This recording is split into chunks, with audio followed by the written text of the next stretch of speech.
जो इंडी है ना उसी भिंडी की तरह है कि निकली तो पता चला बड़ी कली कच्चे लोग खा जाते हैं। चुनाव चुनौती होती है, चुनाव को चुनौती मान के कोई भी लड़ाई चुनौती होती है, बट जो इंडी है ना उसी भिंडी की तरह है कि निकली तो पता चला बड़ी कली कच्चे लोग खा जाते हैं। थोड़ी सी और बड़ी बाद में रूढ़ हो जाता है, उसकी तरफ कोई देखता नहीं, काट के दूसरी खेती करते हैं। तो इंडी जो है विचारों से नहीं लड़ रही है, उनको सिर्फ हम कितना विरोध कर सके, नरेंद्र मोदी जी कितना विरोध कर सके, इसके लिए इंडी बनी है। आज बताओ आप, एक समय थी कांग्रेस पार्टी लीड करती थी इसको लगातार, लीडर में LEADER है। अभी क्या हो गया, कांग्रेस पार्टी तेजस्वी यादव के पास जा रहे हैं, मुझे कितनी सीट, 4 तो दे दो, 5 तो दे दो। अखिलेश यादव या नहीं दूंगा, आते आते 17 सीट पे समझौता हुआ। केजरीवाल बोलता है पंजाब में नहीं दूंगा, वो यहां थोड़ा बहुत दे दूंगा, थोड़ा बहुत दे दूंगा। तो एल की जगह डी आ गया, डील हो रहा है, ये डीलरशिप हो गई है। ये लोग सब इकट्ठे हैं, कोई सबके अपने पर्पज है, कोई विचारों की पार्टी नहीं।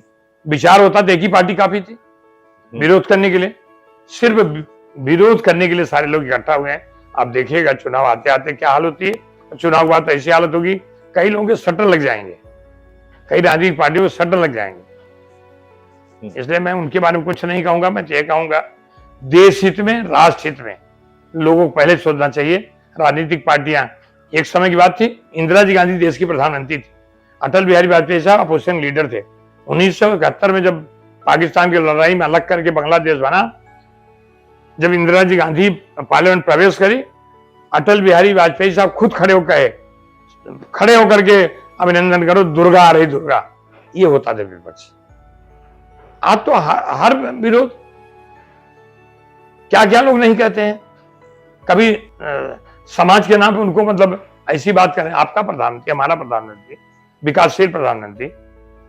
तो विरोध को विरोध कहां करना चाहिए? अगर विकास नहीं हो रहा तो वहां भाग जाते हो पार्लियामेंट, बाहर जाके भाषण करते हो। तो ये जो विपक्ष इंडी है, इंडी, इस इंडी का कल्याण भगवान कर देंगे। आने वाले समय मुझे लगता है कि 2024 चुनाव के बाद कोई इंडी और इस ढंग की कोई पार्टियां इकट्ठा करेगी। ये देश नहीं मानता। आज देश देख रहा है कि देश स्थिर सरकार कौन दे सकता है। आज देश चाह रहा है कि हमारा नेता कौन हो सकता है। आज देश चाह रहा है कि हमारा विकास क्या हो सकता है। लोग जो हैं अब उनकी मतलब पहले होता था कि 15 दिन बाद कोई अखबार गांव में जाता था, एक रेडियो होता था, रेडियो में लोग लोकगीत सुनने जाते थे, तो कोई समाचार नहीं होता था। आज सबके पास साधन है, मोबाइल है, दूध निकालने वाले के पास, भैंस को चारा खिलाने वाले के पास, दूध बेचने वाले के पास, सब्जी बेचने, सबका मोबाइल है। तो लोगों को समझ आता है। इसलिए जो मोदी जी का नारा है, अगली बार 400 पार, और जनता कहती है फिर एक बार मोदी सरकार। इस सरकार को आप देखेंगे 2024 इतना मजबूत होगा कि 2047 का जो विकसित भारत का एक संकल्प है, एक योजना है, वो देश जो है सबसे बड़ा मतलब पूरे विश्व में जो विश्व गुरु बनने बात चली है, ये भारत बन करके रहेगा।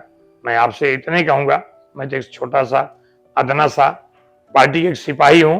सिपाही को लगता है कि हमारा प्रधानमंत्री कैसा हो, हमको लगता है कि देश विकासशील कैसा हो, ऐसे लोगों को लगता है।